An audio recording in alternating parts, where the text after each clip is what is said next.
¿Qué es Leo Circus, Vero? Mira que nos lo han preguntado veces. Sí, siempre nos lo preguntan y bueno, pues es un libro para todos los públicos, tanto para niños como para adultos. Es un libro mágico, perdona.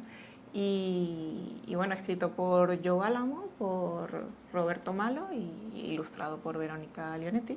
Y muy bien ilustrado, tengo que decir, porque ha plasmado en imágenes justo lo que Roberto y yo queríamos expresar a través de las letras.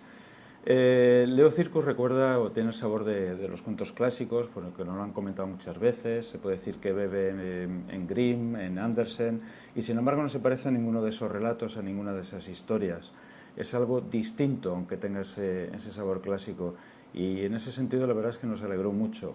Y luego hay dos historias, casi se puede decir, en Leo Circus. Una es la de Leo y otra es la del circus en sí, con sus funciones. Por cierto, es curioso lo de Leo, ¿no? El nombre. Sí, porque Leo, bueno, cuando Joe empezó con el libro, que él fue el que empezó a escribir las historias y luego lo siguió Roberto, pues el personaje principal fue nombrado por Joe como Leo.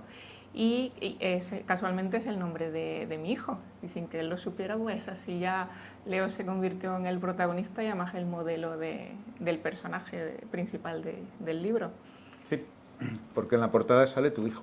Sí, que además ha querido intervenir en todo desde el principio y bueno, ha sido pues una de las cosas mágicas del libro. Y sí. Hay más cosas mágicas, pero que habría que descubrirlas leyendo el libro. Sí, es un viaje que el que emprende Leo, donde va a encontrar todo tipo de personajes fantásticos y las funciones o números que hay en circus, que no se parecen en nada que uno haya visto en un circo, y al final, que lo lean, ¿verdad? Mejor, sí. Leer Leo Circus, os va a gustar.